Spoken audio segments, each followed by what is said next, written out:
पूर्णिया की सीट आई देने की, तो उन्होंने जो है आरजेडी का उम्मीदवार वहां दे दिया। उन लोगों को देखिए कि जिन लोगों ने आपके साथ वफादारी से खड़ा रहने का काम किया, बुरे वक्त में जब आपकी माँ राबड़ी देवी जी बिहार की वज़ीर आला बन रही थी और कुछ विधायकों का इधर उधर आना जाना हो रहा था, वही शेर बिहार साहबुद्दीन उसने पूरे विधायकों को एक होटल में बंद करके रखने का काम किया। और पप्पू यादव को वहां से टिकट नहीं दे रहे हैं, आप हिना साहब को वहां से टिकट नहीं दे रहे हैं। पिछले बार कांग्रेस पार्टी से बेगूसराय से लड़े थे आपके ये कन्हैया कुमार लड़े थे, बहुत मजबूत, आपने मनमौजी करके उसको सीपीआई को टिकट देने का काम कर दिया। वहां से कन्हैया कुमार को नहीं चाह रहे कि सेकंड लीडर मैंने बिहार में उभरे।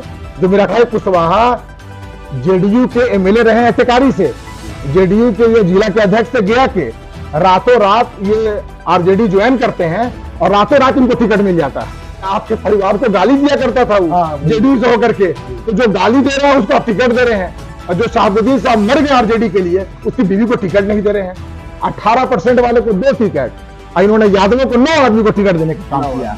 आप सिर्फ मुसलमान है, आपके साथ यादव भी नहीं है, क्योंकि आपने यादव को शोषण करने का। तो जो हाव भाव है, टिकट बंटवारे का जो आपका अंदाज है, इसे तो लगता है कि आपका बीजेपी के आला कमान से कुछ सेटिंग हो चुका है आपका। सांगी समाज अगर कुछ वहां के तरफ जाना चाहेगा तो निश्चित तौर पर कहीं ना कहीं आप नीतीश कुमार को धोखा देने का काम कर रहे हैं। नमस्कार, आप देख रहे हैं आजाद कलम और आपके साथ मैं हूं नदीम हसन। मेरे चैनल पे जितने भी लोग देख रहे हैं, आप सभी को ईद के तहे दिल से आप सभी का मुबारकबाद पेश करता हूं। 2024 लोकसभा चुनाव का मैं हर जगह पे भ्रमण कर रहा हूं और हर जगह पे घूम भी रहा हूं और आपको एक ऐसे शख्सियत से मिलाने जा रहा हूं जो किसी पहचान के मोहताज नहीं है। एक ऐसे शख्सियत का मैं नाम बताने जा रहा हूं आप लोग के बीच में, जो तकरीबन 1995 से राजनीति में सक्रिय है, राजनीति के बहुत बड़े जानकार हैं। और इनसे मैं जानने का कोशिश करूंगा कि जो गया लोकसभा का सीट हो या औरंगाबाद लोकसभा का सीट हो, किस तरीके से देख रहे हैं, किस तरीके से तैयारी चल रही है। क्योंकि ये भी जो है राजनीति के माहिर खिलाड़ी हैं, राजनीति के अच्छे जानकार हैं और इनका भी बहुत तजुर्बा है, क्योंकि ये भी क्षेत्र में घूमते रहते हैं। आज इसी मुद्दे पे बात होगी और इनसे मैं पूरी तरीके से मैं जानने का कोशिश करूंगा कि कैसा माहौल चल रहा है। और इनका नाम है परवेज खान, जो कि राजनीति का बहुत बड़े जानकार है, किसी पहचान के मोहताज नहीं है। मैं पहले भी जिक्र किया हूं कि 1995 से लगातार जो है राजनीति में सक्रिय हैं। सबसे पहले सर, हमारे चैनल पे आपका स्वागत है। जी शुक्रिया नदीम जी, और आपके आजाद कलम के भी जितने भी व्यूअर्स हैं सबको मेरा सलाम जी। सबसे पहला सर कि आप लगातार 1995 से राजनीति में बिल्कुल सक्रिय हैं, हमेशा राजनीति में जागरूक रहते हैं एकदम। इस बार लोकसभा चुनाव जो हो रहा है औरंगाबाद को, किस तरीके से आप देख रहे हैं? जी बिल्कुल, आपने सही कहा कि मैंने 1995 से मैं राजनीति में हूँ और मैंने राजनीति की शुरुआत कांग्रेस पार्टी से की थी। यूथ कांग्रेस का मैं प्रेसिडेंट बना था डुमरिया ब्लॉक का, और मैं बहुत करीब से देख रहा हूँ। पहले तो हम लोग चतरा लोकसभा के अंतर्गत आते थे, अब हम लोग औरंगाबाद में हैं। लेकिन ये 2024 का चुनाव, ये चुनाव नहीं है, ये बहुत बड़ी चुनौती है देश के लिए और उन सभी लोगों के लिए जो आम मतदाता हैं, जो वोट डालते हैं, वोट डालने के बाद अपने 5 साल अपने भविष्य को सुनहरा ख्वाब देखते हैं, लेकिन कुछ उन्हें नजर नहीं आता है। 2024 के भी आलोक में मैं देख रहा हूं, मैं भी बहुत सारे लोगों से मिला, हमारी मुलाकातें भी होती हैं, टेलीफोनिक बातें भी होती हैं, बहुत सारी बात है। 2 चीज है यहाँ पे, 2 घटक है, एक इंडिया गठबंधन है, एक एनडीए गठबंधन है। इंडिया गठबंधन को जिस मजबूती के साथ आदरणीय नीतीश कुमार जो बिहार के मुख्यमंत्री हैं उन्होंने बनाने का काम किया था, तो ये कौन से कारण रहा, क्या इन लोग के अंदर में आपस में कौन सी खिचड़ी पकी, मुझे पता नहीं। किस कारण से नीतीश कुमार ने इंडिया गठबंधन से अपना हाथ पीछे किया और फिर एनडीए गठबंधन में चले गए। फिर मैंने दूसरा देखा कि ममता बनर्जी जो बंगाल की मुख्यमंत्री हैं, वो भी इंडिया गठबंधन में थी।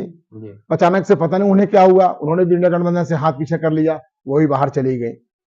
लेकिन अभी मैं देख रहा हूं, अभी जो टिकट बंटवारा हुआ बिहार के अंदर में, शायद ये कहीं ना कहीं से ये उसी का परिवेश नजर आ रहा है मुझे।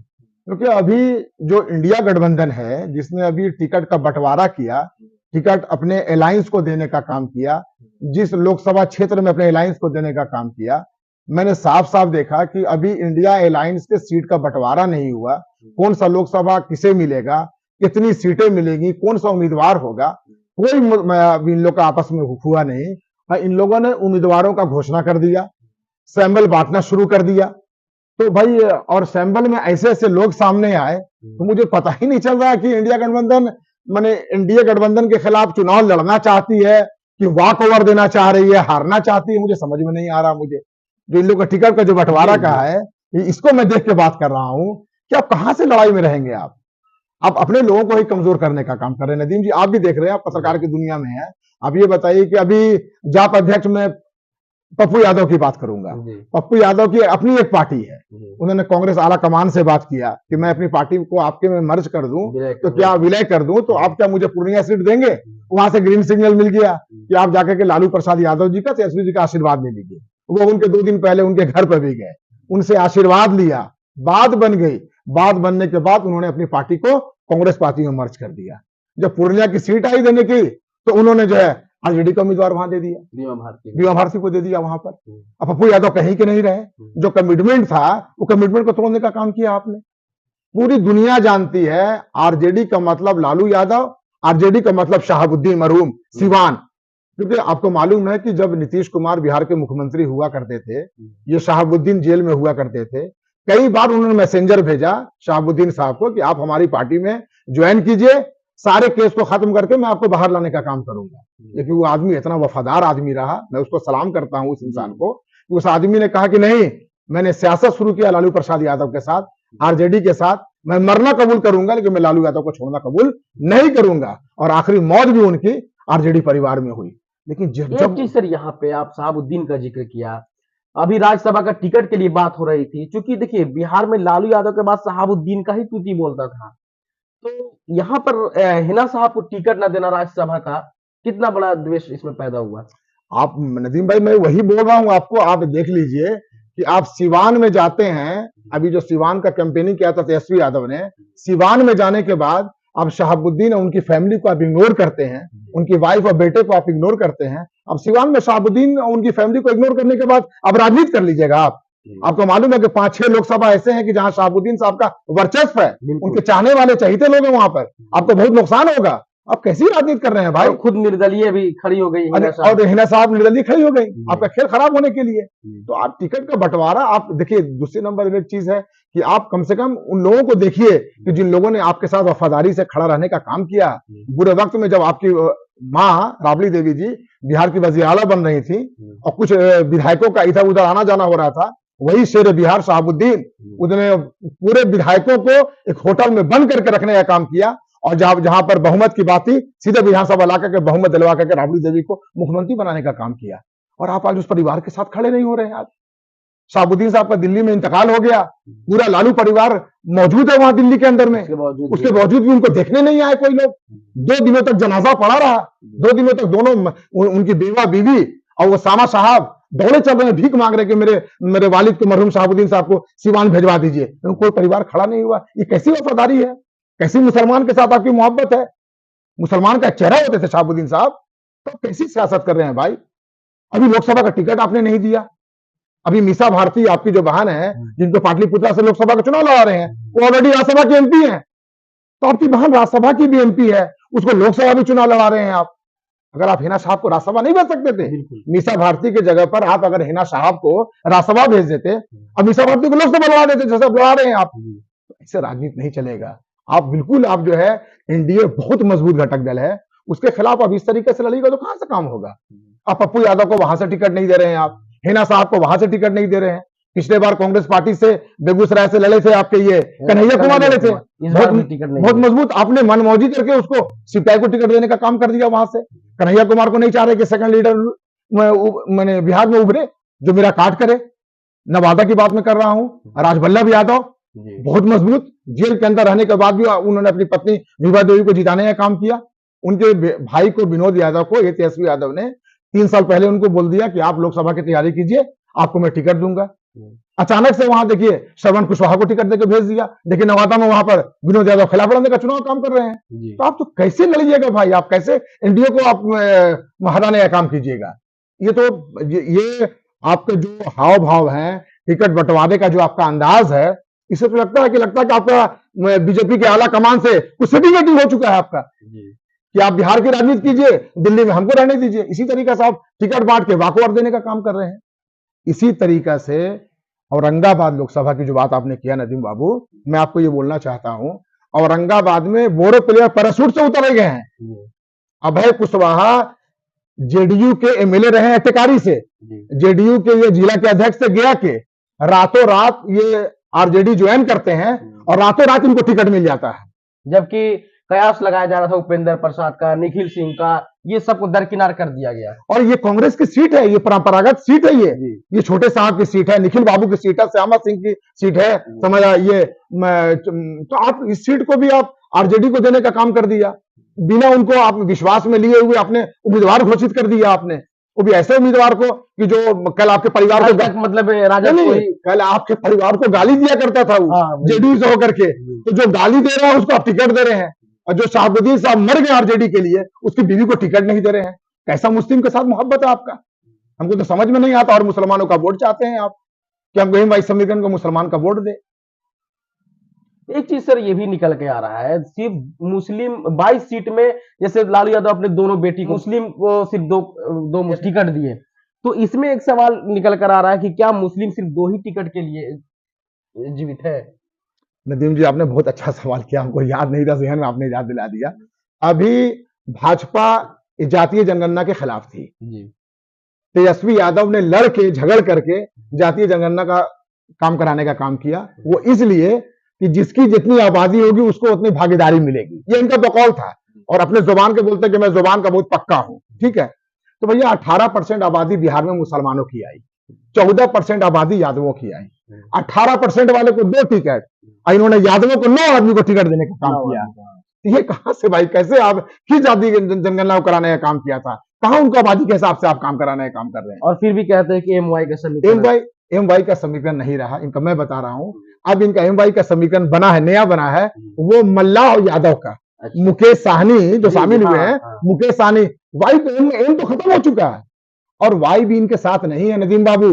अभी जो नीतीश कुमार की सरकार गिराने की बात थी, बहुमत साबित करने की बात थी, आपको याद होगा इनके पार्टी के कद्दावर नेता 5 बार के विधानसभा जीते हुए प्रहलाद यादव, उन्होंने नीतीश कुमार के पक्ष में वोट किया, आरजेडी से हट के उधर वोट किया।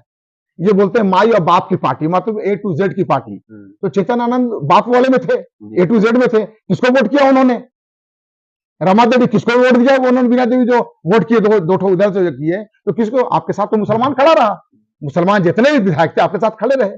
तो आपके साथ सिर्फ मुसलमान है, आपके साथ यादव भी नहीं है, क्योंकि आपने यादव को शोषण करने का काम किया, यादव को आप बढ़ने नहीं देना चाहते हैं। हर हाल में लालू प्रसाद यादव को अपने परिवारवाद का लगा हुआ है। अब रोहिणी आचार्य को दे रहे हैं टिकट, मीसा भारती को दे रहे हैं टिकट, शहाबुद्दीन साहब की बीवी को देने में आपको तकलीफ हो रही है, जो आपके लिए मर गया। राबड़ी देवी जैसी एक अनपढ़ और माने घरेलू महिला को उन्होंने बिहार का राजा बना दिया, मुख्यमंत्री बना दिया, आपको जेल में रहते हुए। ये शहाबुद्दीन का देन था। अब वो शहाबुद्दीन का बेटा जेल में जा रहा, आप पूछने वाले नहीं, आप उनके बीवी से खजर लेने वाले नहीं। कैसा मुस्लिम प्रेम है आपका? कहीं ऐसा तो डर नहीं सता रहा है लालू यादव को या तेजस्वी यादव को कि पप्पू यादव को आपने जिक्र किया, कन्हैया कुमार का जिक्र किया, वसामा भी उभरते हुए नेता के टाइप पे आ रहे हैं, तो हो सकता है कि आने वाले टाइम ये फ्यूचर के बहुत बड़े लीडर हो जाएंगे, जिससे कहीं ना कहीं तेजस्वी यादव को नुकसान पहुंचा सकते हैं। यही तो गणित आपको समझ में आ गई, यही तो गणित है जी। यही गणित है कि पूर्णिया अगर कांग्रेस से सैंबल मिल जाता पप्पू यादव को, आज निर्दलीय लड़ रहे हैं, मैंने उनका नॉमिनेशन देखा था बैठ के, लाख से ऊपर भीड़ थी, और वो इमोशन में रोने लगे थे। पता नहीं लालू परिवार को मुझसे क्या दुश्मनी है, हमने आशीर्वाद लिया था उनका। पूर्णिया को अपना माँ भी मान के चल रहे थे, तो पूर्णिया में सलाम पूर्णिया करते हुए उन्होंने पूरा रैली किया था। अगर उनको कांग्रेस का सैंबल मिलता तो वो जीतते, बेगूसराय से अगर कन्हैया कुमार को मिलता तो वो जीतते, हेना साहब को सिवान से मिलता तो वो जीतती, विनोद यादव को टिकट मिलता नवादा से तो वो जीतते। तो ये नहीं चाहते हैं कि जैसे पप्पू यादव जमीन का नेता है। आपने देखा होगा कि जो बाढ़ वगैरह आई थी, लॉकडाउन में भी एनआरसी में भी बहुत काम करने का काम किया उन्होंने।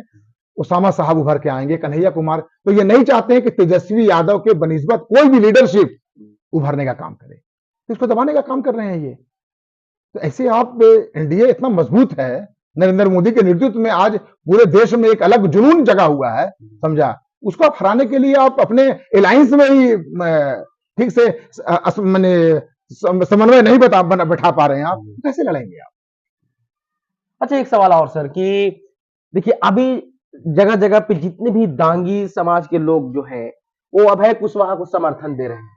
अगर 2025 में इमामगंज विधानसभा से या और भी जो अपने कैंडिडेट को नीतीश कुमार उतारते हैं तब दांगी समाज किधर जाएंगे? देखिए, आपको बता रहे हैं हम, दांगी समाज का मतलब है नीतीश कुमार। नीतीश कुमार उनके सरमौर हैं। दांगी समाज कभी भी नहीं चाहेगा कि नीतीश कुमार मेरे कमजोर हों। नीतीश कुमार इंडिया के बहुत घटक दल हैं, बहुत मजबूत पिलर है वो, ठीक है। अगर आज दांगी समाज अभय कुशवाहा के तरफ जाना चाहेगा तो निश्चित तौर पर कहीं ना कहीं आप नीतीश कुमार को धोखा देने का काम कर रहे हैं, अलायंस को धोखा देने का काम कर रहे हैं। और अगर अभय कुशवाहा की तरफ अगर आप जा रहे हैं तो निश्चित तौर पर आप पार्टी के साथ गद्दारी करके आप जात को समर्थन कर रहे हैं। आप कुशवाहा का मतलब जात को समर्थन कर रहे हैं। लेकिन यही सटे 2025 में चुनाव होगा। मैं यही दांगी समाज से सवाल करना चाहूंगा कि अगर आरजेडी का उम्मीदवार होगा और कल नीतीश कुमार का उम्मीदवार होगा तो क्या ये आरजेडी को जो आज लोकसभा देने का बात कर रहे हैं, क्या आरजेडी को देने का काम करेंगे नीतीश कुमार की पार्टी को छोड़ करके? वहां पर नीतीश कुमार को देने का काम करेंगे, बिहार का मुख्यमंत्री नीतीश कुमार को बनाने का काम करेंगे। तो ऐसी बात नहीं है, ठीक है अभी चल रहा है, लेकिन आपको मालूम होना चाहिए 13 तारीख को आदरणीय नीतीश कुमार का इमामगंज विधानसभा का भ्रमण होने जा रहा है। ये जो सारी गलत फहमियां हैं वो सारी दूर हो जाएंगी और जो अलायंस का वोट है वो सुशील कुमार सिंह को मिलने का काम करेगा। क्योंकि अभय कुशवाहा के बारे में लोग जान भी रहे हैं कि बाहर से आए हैं, दूसरे पार्टी में थे, बोरो प्लेयर उनको हायर किया गया है, लाया गया है। और इंडिया गठबंधन आपस में ही इतना जूझ रहा है कि अंदर से बहुत मैंने अजब मामला चल रहा है। यहाँ पर विरोध होना शुरू हो चुका है, विरोध होना शुरू हो गया है। मुसलमानों में वो जोश नहीं रहा है, समझा कि भाई आप 14% वाले हैं, अब 9-9 10-10 सीट लड़ रहे हैं यादव लोग, अब मुसलमान को 2 झुंझुना थमा दिया है। ये अब कहां से बात कर रहे हैं आप? आपके साथ हेलीकॉप्टर से अब मुकेश साहनी घूम रहे हैं और आप घूम रहे हैं। एक मुसलमान आपके सामने नजर नहीं आ रहा। क्या ये बिहार का मुसलमान नहीं देख रहा? इतना बेवकूफ है मुसलमान। गया लोकसभा सीट को किस तरीके से देख रहा है? क्योंकि पिछले 25 सालों में वहां मांझी का दबदबा रहा है। पिछले बार भी जीतनराम मांझी को हार हुई थी विजय मांझी से। इस बार जो है उनके सामने जो है राजेश कुमार के बेटा, राजेश पासवान का बेटा 33 साल बाद जो है बाप के जगह पे बेटा चुनाव लड़ रहे हैं। सामना है जीतनराम मांझी से। क्या इस बार सीट परिवर्तन हो सकता है क्योंकि आप उस क्षेत्र में घूम रहे हैं?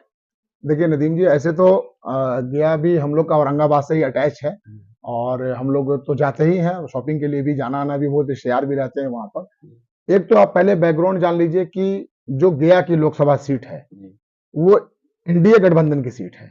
इससे पहले जेडीयू के एमपी हुआ करते थे, उससे पहले भी जेडीयू के एमपी थे। अब वो सीट चली गई जीतनराम मांझी को एनडीए गठबंधन से ही। तो बहुत मजबूत है, सर्वजीत है, मैं उनका सम्मान करता हूँ, ठीक है, अच्छे लीडर हैं। राजेश कुमार उनके पिता बहुत अच्छे लीडर हुआ करते थे, अच्छी बात है। लेकिन जीतनराम मांझी 42 साल से राजनीति में है और 42 साल से कंटिन्यू वो जीतते हुए आ रहे हैं। बिहार के वजीर रहे, बिहार के कैबिनेट मिनिस्टर रहे, बिहार के चीफ मिनिस्टर रहे। तो निश्चित तौर पर गया में तो कोई मुकाबला ही नहीं है। गया में बहुत एक तरफा है, वहां पर जीतनराम मांझी बहुत अच्छे मतों से जीतनराम मांझी जीत रहे हैं। जी बिल्कुल। नहीं, ऐसा तो आजकल सोशल मीडिया में भी चल रहा है, हर जगह पे कहीं ना कहीं थोड़ी सी नाराजगी है जीतनराम मांझी से। देखिए एक चीज बता रहे हैं आपको हम, जो आदमी जितना दिन पावर में रहता है तो कुछ नाराजगी होती है, ठीक है। बहुत सारे जो आदमी 100 आदमी अगर बच्चे भी घर में अगर बेटा है, एक बाप है, 4 बेटा है, तो 4 बेटा को इक्वली नहीं डील कर सकता है। कुछ बेटों में नाराजगी होती है, पापा बड़े बेटा को ज्यादा मानते हैं, छोटे को नहीं, ये होता है, चल लीजिए। लेकिन जीतनराम मांझी 42 साल से राजनीति में, नदीम बाबू आप पत्रकार हैं, आप देखेंगे एक विधायक अगर एक बार जीतने का काम करता है तो उसके बाद कई मर्सिडीज, फॉर्च्यूनर, इनोवा, गाड़ी, बंगला, फैक्ट्री और प्लांट रहता है। लेकिन आज 42 साल से राजनीति में है जीतनराम मांझी, एक फैक्ट्री, एक प्लांट नहीं, एक कहीं बेंगलोर नहीं, एक कहीं रिसोर्ट नहीं, कहीं पर कुछ इनका कुछ नहीं है, एकदम आम जिंदगी की तरह गुजारते। तो कैसा विरोध? तो उसी में किसी का कुछ काम हुआ, किसी काम कुछ नहीं हुआ, इसका लोग विरोध करते हैं। लेकिन अभी तक 1 रुपए का करप्शन इस 42 साल में इस आदमी के ऊपर नहीं लगा। इतनी साफ सुथरी छवि। संतोष मांझी उनके बेटा है, मैं उनको भी देखता हूं, मैं उनको भी देख रहा हूं कि अगर लोग बोले कि परिवारवाद के नाम पर कि उनका बेटा को बना दिया, बोलते भी है लोग हैं परिवार, अरे भैया पीएचडी। अच्छा, परिवारवाद पर भी ये चल रहा है कि लालू यादव जो है ऐसे परिवारवाद को लेकर चल रहे हैं, इस पे आपका क्या कहना है? परिवारवाद का तो बिल्कुल हम बताना चाहेंगे आपको, परिवारवाद तो है। परिवार जैसे बीजेपी के लोग भी बोलते हैं। एक चीज और जान लीजिए, कोई किसी का बाप अगर एमपी होता है या विधायक होता है तो बाप के नक्शो कदम पर उसका बेटा चलने का काम करता है, क्योंकि बाप उसके जनता का सेवा करते हैं, काम करते हैं, तो बेटा उसको देखने का काम करता है। तो बाप के मरने के बाद अमूमन लाखमंद औलाद जो होगा वो बाप के सल्तनत को संभालने का काम करेगा। इसको हम जो है परिवारवाद नहीं बोलते हैं, क्योंकि बाप बेटे के संभालेगा। लेकिन यहाँ परिवारवाद नहीं है तो खानदानवाद है। आरजेडी के अंदर में सेकुलर के नाम पर एमवाई का मुसलमान का वोट लेने के बाद ये तो सिर्फ यादव को बढ़ाने का काम, और यादव को भी नहीं, इसी अपने परिवार को। आप नाम सुना होगा साधु यादव, लालू यादव के एक जमाने में एक बार साधु यादव एमपी हुआ करते थे, सुभाष यादव एमपी हुआ करते थे, राबड़ी देवी मुख्यमंत्री हुई, लालू प्रसाद यादव मुख्यमंत्री हुए, तेजस्वी यादव डिप्टी सीएम हुए, तेज प्रताप मंत्री के लेकर बात हो रही थी परवेज खान से। एक सवाल और सर, जो लगातार इधर जो है राजद की तरफ से या महागठबंधन की तरफ से ये कहा जा रहा है कि इस बार महागठबंधन में जो है 40 में 40 बिहार में, क्या लगता है आपको सर? महागठबंधन में मैंने इंडिया गठबंधन की बात कर रहे हैं, इंडिया गठबंधन की बात कर रहे हैं। आपको पहले ही हमने बताया, पूरा आपको हमने सर्वे कर दिया हर मैं लोकसभा क्षेत्र का लगभग। आप ये दुआ कीजिए कहीं इनकी बोहनी हो जाए, कहीं सीट को एक आध सीट 4 जून को इनको सुनने में मिले कि कहीं से हम जीत गए। बिहार में एनडीए गठबंधन बहुत मजबूत स्थिति में है और निश्चित तौर पर आप देख लीजिएगा 40 का 40 सीट नरेंद्र मोदी के नेतृत्व में यहां एनडीए गठबंधन जीतने का काम करेगी। औरंगाबाद की बात कर रहे हैं, औरंगाबाद में तो कोई मुकाबला ही नहीं मुझे नजर नहीं आ रहा है। इतना जातीय समीकरण के हिसाब से सुशील कुमार सिंह की तरफ इतना एकजुटता बनी हुई है, मोहब्बत बनी हुई है लोगों की कि सुशील कुमार सिंह अच्छे वोटों से जीतने का काम करेंगे, कोई दौड़ में नहीं है। क्योंकि आप जान लीजिए, मैंने पहले ही बताया आपको कि इंडिया अलायंस लड़ने के मुद्दे में नहीं है। देखिए सर, बहुत मतदान में जो है बहुत कम वक्त रह गया। ऐसे में पिछले बार का उप विजेता उपेंद्र प्रसाद जो है बीजेपी में चले गए, और तो क्या लगता है वो उनका जाना कितना भारी पड़ सकता है यहाँ पे इंडिया महागठबंधन को? देखिए, आपको मालूम होगा कि इन्होंने चुनाव जो लड़ा था उपेंद्र प्रसाद, वो जीतन राम मांझी जी की पार्टी से लड़े थे औरंगाबाद से।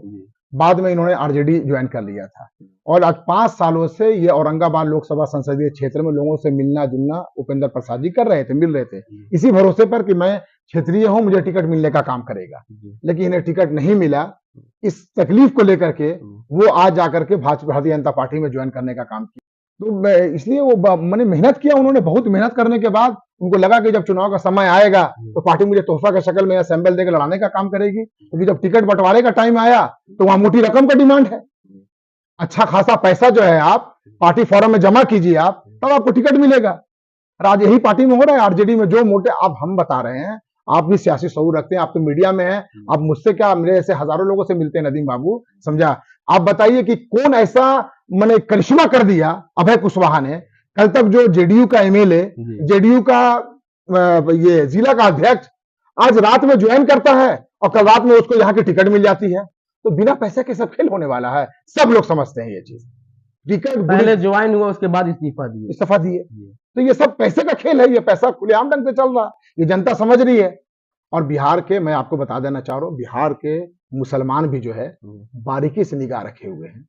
हम सेकुलर के नाम पर आपको वोट देने का काम करें, आप बीजेपी के नाम से डराने का काम करें, मुसलमान मुत्तहिद होकर आपको वोट देने का काम करें और आप अपने पूरे परिवार को सेट करने का काम करें। कभी रोहिणी आचार्य, तो कभी मीसा भारती, कभी आपका दोस्त संजय यादव। मुसलमान खाली मुंह बनाए बैठा हुआ है।